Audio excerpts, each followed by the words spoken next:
श्री शिवाय नमस्तुभ्यं भक्तों। जय श्री कृष्णा। स्वागत है आपका हमारे YouTube चैनल प्रियंका शास्त्र ज्ञान में। भगवान भोलेनाथ की कृपा हम सब पर सदैव बनी रहे। भक्तों, आज के वीडियो में आप सुनेंगे पार्थिव शिवलिंग का निर्माण कैसे करें, पार्थिव शिवलिंग का निर्माण कब करें, पार्थिव शिवलिंग का निर्माण करते समय मिट्टी कैसी होनी चाहिए, उसमें कैसा जल मिलाया जाए। भक्तों, ऑनलाइन पूज्य पंडित गुरुजी प्रदीप मिश्रा जी पार्थिव शिवलिंग का अभिषेक पूजन करवाएंगे। उसमें कौन कौन सी सामग्री हमें आवश्यकता पड़ेगी, वह कौन कौन सी सामग्री हैं जिन्हें हमें पहले से अपने पास तैयार रखना चाहिए। वीडियो को पूरा अवश्य देखें, वीडियो बहुत ही महत्वपूर्ण होने वाली है। वीडियो में आगे बढ़ने से पहले कमेंट बॉक्स में महादेव का जयकारा अवश्य लगाएं। कमेंट बॉक्स में हर हर महादेव, जय श्री कृष्णा पूर्ण श्रद्धा भक्ति के साथ लिखें। चैनल पर पहली बार विजिट हुए, पहली बार मेरी आवाज़ सुन रहे तो चैनल को सब्सक्राइब करके बेल आइकन अवश्य दबाएं। इस बार भक्तों, सावन की शिवरात्रि 2 अगस्त शुक्रवार की है। इस दिन न सिर्फ अपने ही देश में ही नहीं बल्कि विदेशों में भी रह रहे भक्त पार्थिव शिवलिंग का निर्माण करके पूजन करेंगे। भक्तों, सावन मास में पार्थिव शिवलिंग बनाकर पूजन करने का बहुत ही विशेष महत्व होता है। इस दिन पूज्य पंडित प्रदीप मिश्रा जी ऑनलाइन पार्थिव शिवलिंग का पूजन करवाएंगे।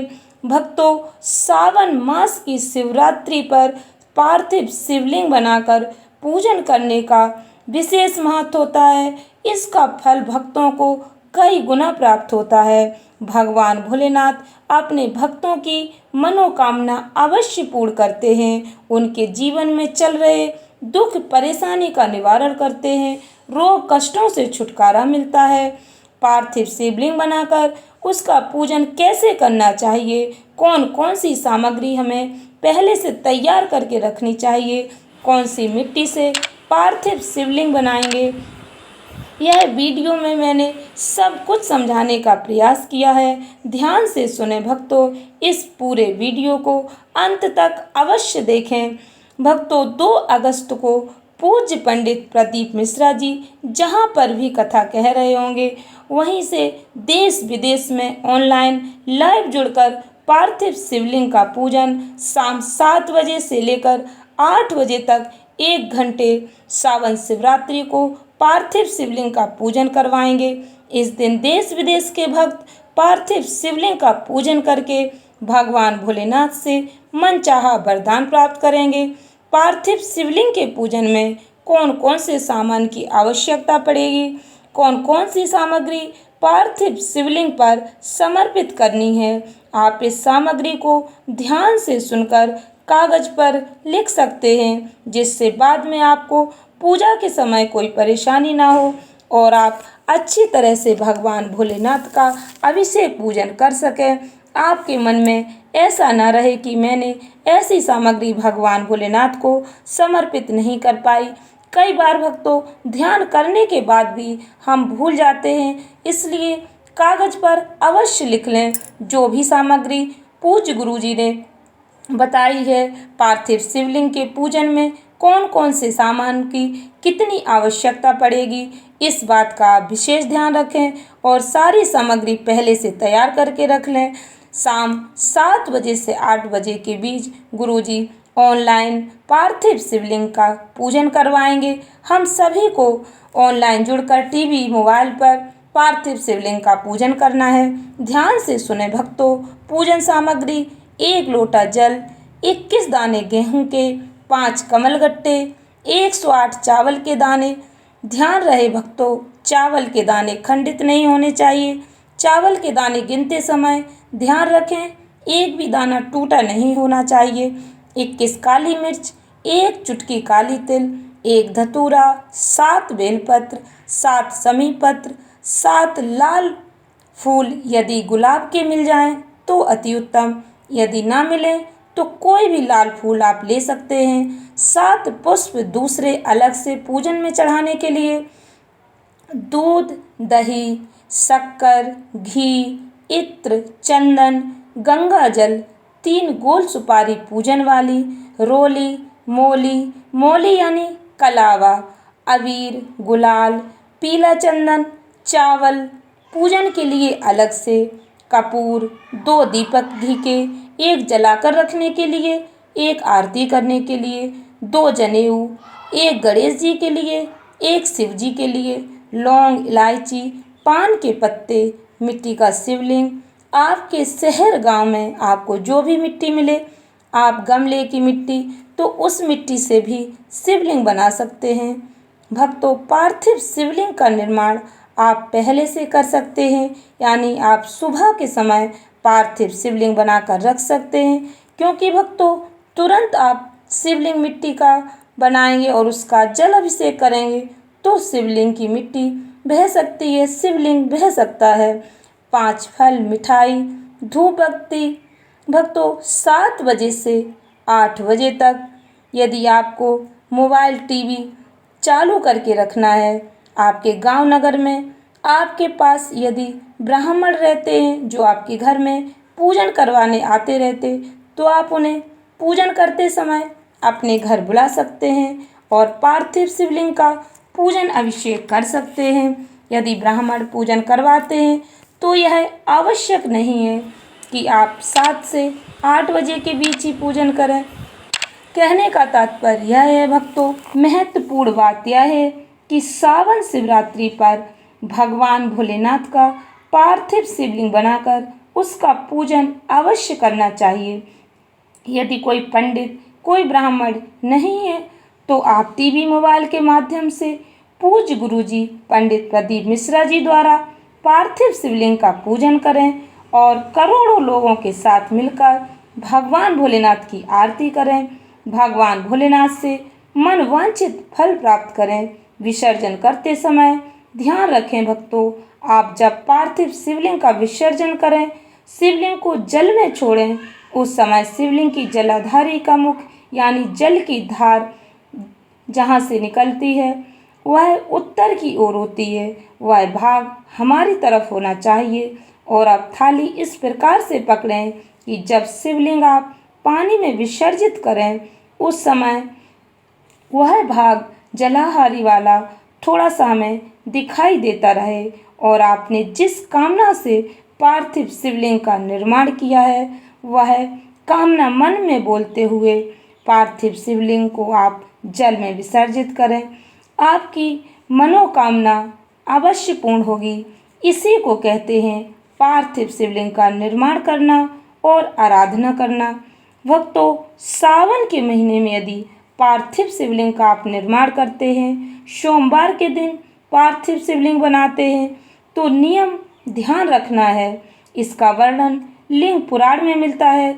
ध्यान से सुने भक्तों, नियम, जब भी आप पार्थिव शिवलिंग के निर्माण के लिए मिट्टी लेते हैं तो उसमें थोड़ा सा पानी या गंगा जल के छींटे लगा दें। आप पार्थिव शिवलिंग निर्माण के लिए बाहर से मिट्टी लेकर आते हैं या आप पहले से आपके घर पर मिट्टी रखी है, उसमें जल के छींटे लगाना अनिवार्य है। यदि आपने बिना पानी के छींटे लगाए शिवलिंग का निर्माण किया तो इसका कोई प्रमाण शास्त्रों में नहीं मिलता है। ज़्यादातर भक्त पहले से मिट्टी ला के रख लेते हैं, फिर उस पर जल का सिंचन नहीं करते। आप जब भी मिट्टी लेकर आएँ तो जल का सिंचन अवश्य करें। चाहे आप 8 दिन पहले मिट्टी लेकर आए हों या 3 दिन पहले, 2 दिन पहले, जिस दिन भी मिट्टी लेकर आते हैं उसी दिन जल का सिंचन करना चाहिए। किस जल से मिट्टी का सिंचन करना है, ध्यान से सुने भक्तों। आपके रसोई घर में पानी का कलश अवश्य रखा होगा। यदि नहीं भी रखा है तो आप जिस दिन मिट्टी लेकर आते हैं उस दिन पहले पानी का कलश भर के रख दें। उस पर एक कटोरी में थोड़े से चावल के दाने रख दें। 2 घंटे 4 घंटे बाद उस जल से ही पानी का सिंचन करें। उस जल के पानी के मिट्टी का सिंचन करने से इसका विशेष महत्व होता है। भक्तों, उस जल का विशेष महत्व होता है, ऐसा हमारे शास्त्रों में वर्णन मिलता है। भविष्य पुराण, अग्नि पुराण, स्कंद पुराण में बताया गया यह जल क्यों लेना चाहिए। जब उस कलश का जल हम उस मिट्टी पर डालते हैं तो उसमें पितरों का मान आ जाता है, माता अन्नपूर्णा का भाव आ जाता है, माता लक्ष्मी जी का भाव आ जाता है। भक्तों, ऐसा वर्णन मिलता है 24 घंटों के अंदर हमारी रसोई घर में 33 कोटि देवता एक बार अवश्य आते हैं, तो उन 33 कोटि देवताओं का भाव उस जल में आ जाता है। ऐसा हमारे शास्त्रों में वर्णन मिलता है।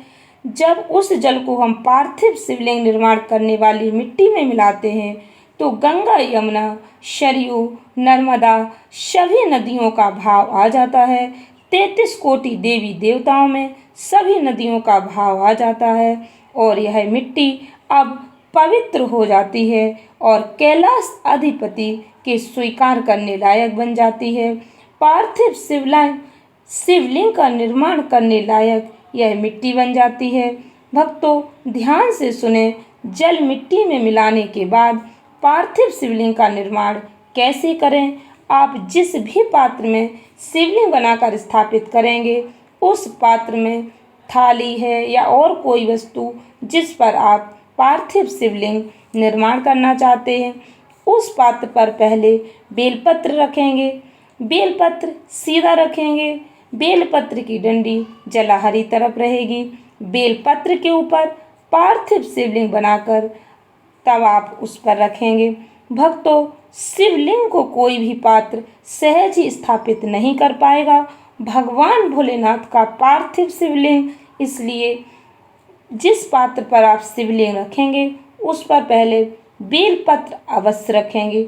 भगवान भोलेनाथ के शीश पर माँ गंगा विराजमान है और हम उन्हें ऐसे ही सहज स्थापित नहीं कर सकते।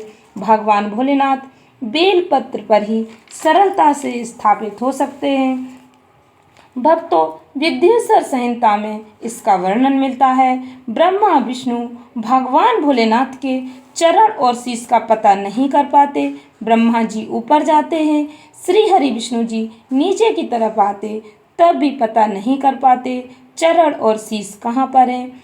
भक्तों, बेलपत्र को आपको सीधा रखना है, जैसा कि मैंने पहले बताया। डंडी का भाग उत्तर दिशा की ओर होना चाहिए।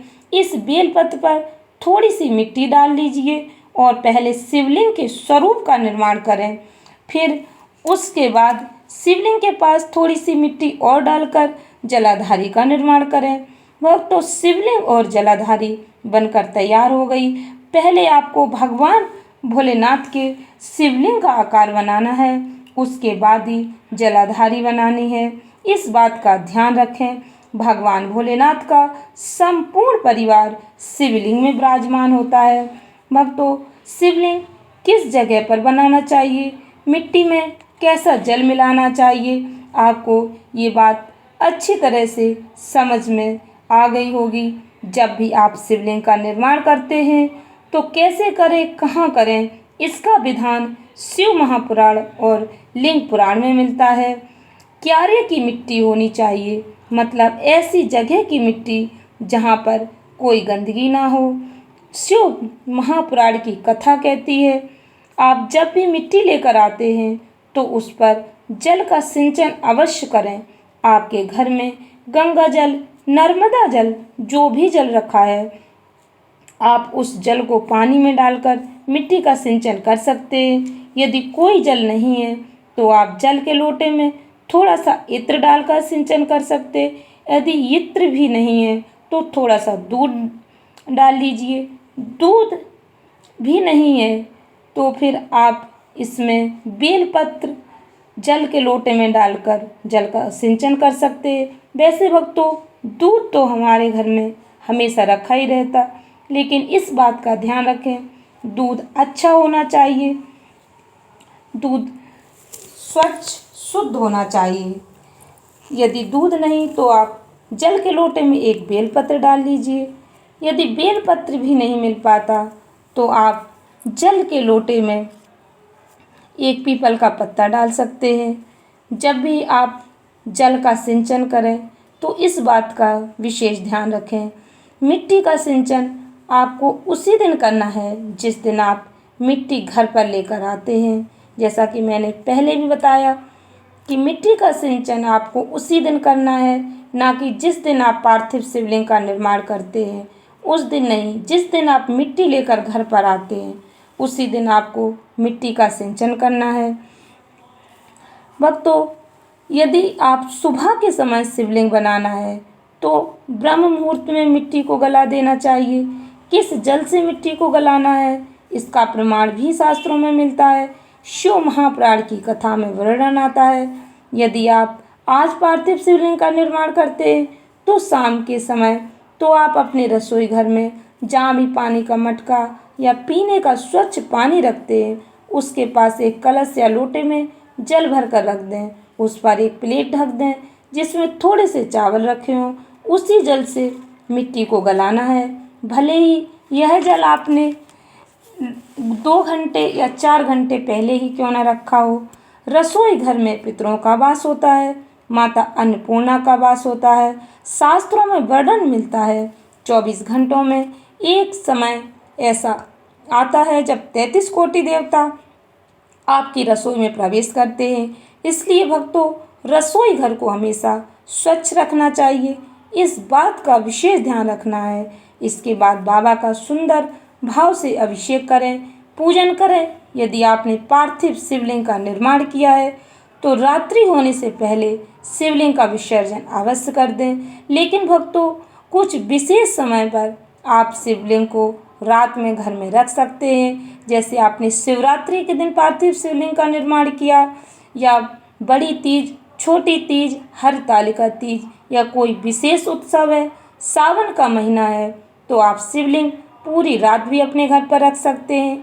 लेकिन बाकी किसी समय यदि आप पार्थिव शिवलिंग का निर्माण करते हैं तो रात्रि से पहले, सूर्यास्त से पहले विसर्जन अवश्य कर देना चाहिए। जल में, जलाशय में, जहाँ पर भी आप विसर्जन कर सकते हैं विसर्जन अवश्य कर देना चाहिए। कई लोग कहते पार्थिव शिवलिंग का निर्माण मैंने किया और मेरी मनोकामना पूर्ण नहीं हुई। भक्तों, इसमें भगवान का दोष नहीं होता। कहीं ना कहीं जब हमसे चूक हो जाती है तो हमें पूजा का पूर्ण फल प्राप्त नहीं हो पाता। इसलिए भक्तों, पार्थिव शिवलिंग निर्माण और विसर्जन की विधि को ठीक तरह से समझ लीजिए। पूर्ण श्रद्धा विश्वास के साथ भगवान भोलेनाथ का पूजन करिए।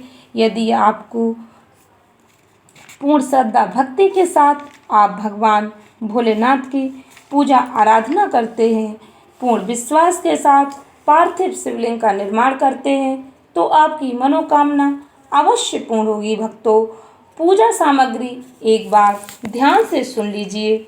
1 लोटा जल, 21 दाने गेहूं के, 5 कमलगट्टे, 108 चावल के दाने, 21 काली मिर्च, 1 चुटकी काले तिल, 1 धतूरा, 7 बेलपत्र, 7 समी पत्र, 7 लाल फूल, 7 अन्य पुष्प, दूध, दही, शक्कर, इत्र, घी, चंदन, गंगाजल, 3 गोल सुपारी, रोली, मोली, अबीर, गुलाल, पीला चंदन, चावल पूजा के लिए अलग से, कपूर, 2 दीपक घी के, 2 जनेऊ।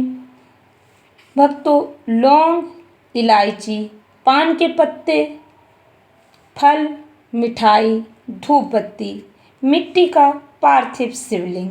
आशा करती हूँ वीडियो अच्छी लगी होगी, उपयोगी लगी हो। तो भक्तों, वीडियो को अधिक से अधिक लोगों में शेयर अवश्य करें। इससे हमारी जानकारी अधिक से अधिक भक्तों तक पहुंच सके और भगवान भोलेनाथ का आशीर्वाद हम सभी को प्राप्त हो सके। धन्यवाद भक्तों। श्री शिवाय नमस्तुभ्यम।